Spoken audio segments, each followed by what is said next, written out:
اب سنیے زکریا اور یحییٰ علیہم السلام کے واقعات۔ دن گزرتے گئے، ابراہیم اور یعقوب علیہم السلام کی نسل سے کچھ نیک لوگ پیدا ہوئے۔ ان کو آل عمران کے نام سے یاد کیا جاتا ہے۔ اللہ تعالیٰ سورہ آل عمران آیت 33 اور 34 میں فرماتے ہیں، بے شک اللہ تعالیٰ نے تمام جہان کے لوگوں میں سے آدم کو اور نوح کو اور ابراہیم کے خاندان اور عمران کے خاندان کو چن لیا کہ یہ سب آپس میں ایک دوسرے کی نسل سے ہیں، اور اللہ تعالیٰ سنتا جانتا ہے۔ جس عمران کا ذکر قرآن مجید نے کیا ہے یہ داؤد علیہ السلام کی اولاد سے ہیں۔ زکریا علیہ السلام کی بیوی، یحییٰ علیہ السلام کی والدہ عیشا اور مریم علیہ السلام کی والدہ حنا دونوں حقیقی بہنیں تھیں، اور زکریا علیہ السلام رشتے میں مریم علیہ السلام کے خالو تھے۔ اس طرح یحییٰ علیہ السلام اور مریم علیہ السلام آپس میں خالہ زاد ہیں۔ اللہ تعالیٰ نے اس دور کے کئی واقعات کی طرف اشارہ کیا ہے۔ سب سے پہلا تذکرہ مریم علیہ السلام کی پیدائش کا ہوا ہے۔ یہ واقعہ دمشق میں ہوا۔ زکریا بن دان سلیمان علیہ السلام کی اولاد میں سے تھے۔ دمشق میں زندگی گزار رہے تھے۔ عمر 100 سال سے زیادہ ہو چکی تھی۔ اس قصے کی ابتدا قرآن مجید نے عمران کی بیوی سے کی ہے۔ وہ مریم علیہ السلام کی ماں اور عیسیٰ ابن مریم کی نانی ہیں۔ عمران کی بیوی کے ہاں عرصہ دراز سے کوئی اولاد پیدا نہ ہوئی تھی۔ ایک دن انہوں نے ایک چڑیا کو دیکھا، وہ اپنے بچوں کو خوراک کھلا رہی تھی۔ یہ دیکھ کر انہیں شدت سے اولاد کی خواہش محسوس ہوئی۔ انہوں نے اللہ سے دعا کی، اللہ نے ان کی دعا کو قبول فرمایا۔ چنانچہ جب بچے کی ولادت کا وقت قریب آیا تو انہوں نے ایک نذر مانی۔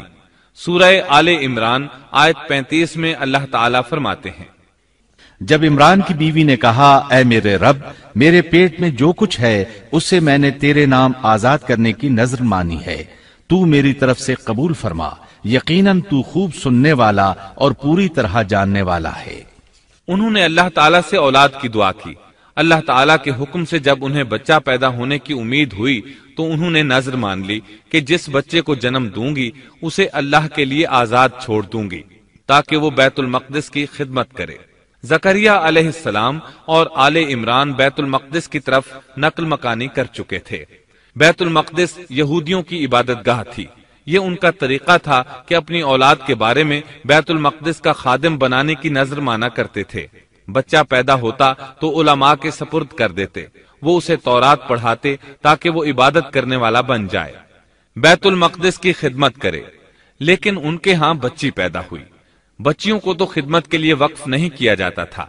سورہ آل عمران آیت 36 میں ہے، جب بچی پیدا ہوئی تو کہنے لگیں، پروردگار میرے ہاں تو لڑکی ہوئی ہے، اللہ تعالیٰ کو خوب معلوم ہے کہ کیا اولاد ہوئی ہے، اور لڑکا لڑکی جیسا نہیں، میں نے اس کا نام مریم رکھا ہے، میں اسے اور اس کی اولاد کو شیطان مردود سے تیری پناہ میں دیتی ہوں۔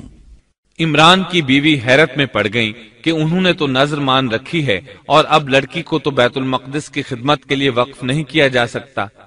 ان کے خاوند عمران بیت المقدس کے عابدوں میں سے تھے۔ بیوی نے ان سے مشورہ کیا، طے ہوا کہ بچی کو ہی خدمت کے لیے وقف کر دیا جائے۔ عمران کی بیوی بچی کو بیت المقدس میں لے آئیں۔ جس بچے کو وقف کرنا ہوتا تھا اس کی کفالت کوئی عالم کرتا تھا۔ عابدوں میں اس وقت یہ جھگڑا پیدا ہوا کہ اس بچی کی کفالت کون کرے گا۔ اس کے لیے آخر یہ طریقہ طے کیا گیا کہ وہ سب اپنا اپنا قلم پانی میں پھینکیں گے، جس کے قلم پر کچھ ظاہر ہو وہ اس کا کفیل بن جائے گا۔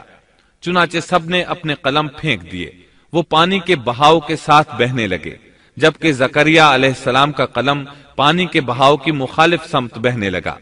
اللہ تعالیٰ سورہ آل عمران آیت 44 میں فرماتے ہیں، تو ان کے پاس نہ تھا جبکہ وہ اپنے قلم ڈال رہے تھے کہ مریم کو ان میں سے کون پالے گا، اور نہ تو ان کے جھگڑے کے وقت ان کے پاس تھا۔ اس طرح زکریا علیہ السلام کفیل قرار پائے۔ مریم علیہ السلام نے بہت اچھی پرورش پائی، وہ بہت تیزی سے پروان چڑھی۔ آپ کا جسم مضبوط اور خوبصورت تھا، بہت نیک اور عبادت گزار تھی، عورتوں میں سب سے زیادہ سچ بولنے والی تھی۔ اللہ تعالیٰ نے انہیں اپنی کرامات سے نواز رکھا تھا۔ اللہ تعالیٰ سورہ آل عمران آیت 37 میں فرماتے ہیں، جب کبھی زکریا ان کے کمرے میں جاتے उनके पास रोजी रखी पाते। वो पूछते, ए मरियम, तेरे पास ये रोजी कहां से आई? वो जवाब देती कि ये अल्लाह के पास से है। बेशक अल्लाह ताला जिसे चाहे बेहिसाब रिस्क देता है। जकरिया अलैहिस्सलाम को जब कहीं जाना होता, वो मरियम अलैहिस्सलाम के कमरे का दरवाजा बंद करके जाते थे। जब वापस आते तो उसके पास रिस्क रखा पाते और वहां गैर मौसमी फल होते। बहुत ताज्जुब करते। मरियम अलैहिस्सलाम उन्हें बताती, ये फल अल्लाह ताला ने आसमान से नाजिल किए हैं।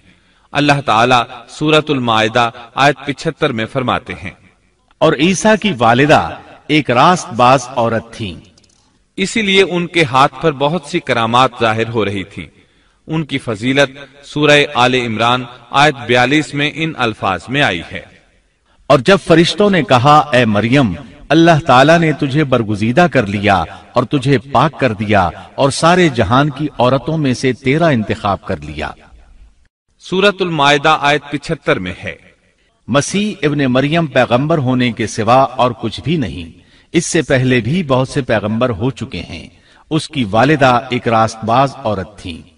बुखारी, मुस्लिम, तिरमिजी और नसाई की हदीस है, नबी करीम सल्लल्लाहु अलैहि वसल्लम ने फरमाया, अपने जमाने में मरियम अलैहिस्सलाम सबसे अफजल औरत थीं और इस उम्मत में खदीजा रज़ी अल्लाह अन्हा सबसे अफजल औरत है। बहुत सी अहादीस में 4 औरतों की फजीलत आई है।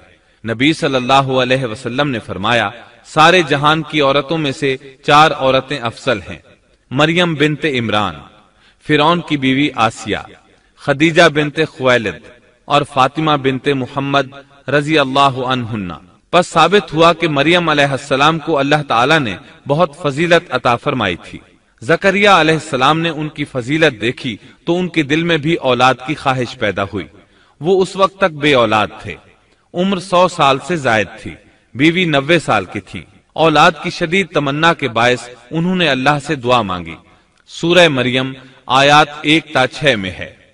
काफ हा या ऐन साद, ये है तेरे परवरदिगार की उस मेहरबानी का जिक्र जो उसने अपने बंदे जकरिया पर की थी, जबकि उसने अपने रब से चुपके चुपके दुआ की थी कि ऐ मेरे परवरदिगार, मेरी हड्डियां कमजोर हो गई हैं, सर बुढ़ापे की वजह से भड़क उठा है, लेकिन मैं कभी भी तुझसे दुआ करके महरूम नहीं रहा। मुझे अपने मरने के बाद अपने कराबत वालों का डर है। मेरी बीवी भी बांझ है। बस तू मुझे अपने पास से वारिस अता फरमा जो मेरा भी वारिस हो और याकूब के खानदान का भी जानशीन हो, और मेरे रब तू उसे मकबूल बंदा बना ले। जकरिया अलैहिस्सलाम अपने दौर में अकेले ही नबी थे।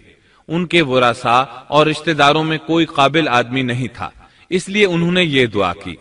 सूरतुल अंबिया आयत 90 में अल्लाह ताला फरमाते हैं, तो हमने उसकी दुआ कबूल फरमाकर उसे यहया अता फरमाया और उनकी बीवी को उनके लिए दुरुस्त कर दिया। मतलब ये कि उनका बांझपन दूर कर दिया। फिर अल्लाह ने उन्हें खुशखबरी सुनाई, ए जकरिया, हम तुझे एक बच्चे की खुशखबरी देते हैं जिसका नाम यहया है। हमने इससे पहले उसका हम नाम किसी को नहीं किया। जकरिया अलैहिस्सलाम ये सुनकर खुश भी हुए और हैरान भी। कहने लगे, ऐ मेरे परवरदिगार, मेरे यहां लड़का कैसे होगा? मेरी बीवी बांझ और मैं खुद बुढ़ापे की इंतहा को पहुंच चुका हूं। अल्लाह ने जवाब में फरमाया, इरशाद हुआ कि वादा इसी तरह हो चुका। तेरे रब ने फरमा दिया है कि मुझ पर यह बिल्कुल आसान है और मैं इससे पहले तुझे भी पैदा कर चुका हूं, हालांकि तू कुछ भी न था। इस पर जकरिया अलैहिस्सलाम ने अर्ज की, कहने लगे, मेरे परवरदिगार, मेरे लिए कोई अलामत मुकर्रर फरमा दे। यानी जकरिया अलैहिस्सलाम ने अर्ज की, मेरे रब, कोई निशानी मुकर्रर फरमा दीजिए कि मेरे यहां बच्चा पैदा होने वाला है, जिससे मैं समझ जाऊं कि यह बच्चा बनी इसराइल पर जाहिर होगा, ताकि बनी इसराइल को भी इसकी फजीलत और अहमियत का इल्म हो जाए। तब अल्लाह ताला ने फरमाया, इरशाद हुआ कि तेरे लिए अलामत यह है कि तू भला चंगा होने के बावजूद 3 रातों तक किसी शख्स से बोल नहीं सकेगा। चुनाचे जब वो वक्त आया और वो किसी से बात करना चाहते तो कर नहीं सकते थे, अलबत्ता अपने जिक्र में सुबह शाम मसरूफ रहते, और ये निशानी थी इस बात की कि उनके यहां बच्चा पैदा होने वाला है।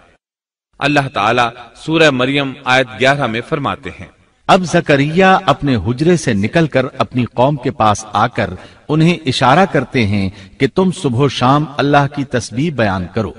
अल्लाह ताला सूरह आले इमरान आयत 39 में फरमाते हैं, बस फरिश्तों ने उसे आवाज दी जबकि वो हुजरे में खड़े नमाज पढ़ रहे थे कि अल्लाह ताला तुझे यहया की यकीनी खुशखबरी देता है, जो अल्लाह ताला के कलेमे की तस्दीक करने वाला सरदार, ज़ाबिते नफ्स और नबी है नेक लोगों में से।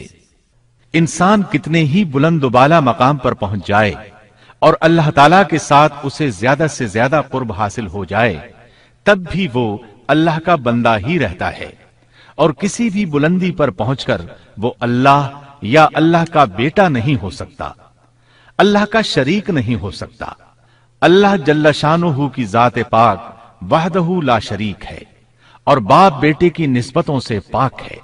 लिहाजा इंसान की सबसे बड़ी गुमराही ये है कि वो जब किसी बरगुजीदा इंसान से ऐसे उमूर सादिर होते देखता है जो अक्ल में नहीं आते, तो रोब या अकीदत की बिना पर पुकार उठता है कि ये हस्ती तो खुद अल्लाह है जो इंसानी शक्ल में आई है, या उसका बेटा है, या अल्लाह ताला की शरीक है।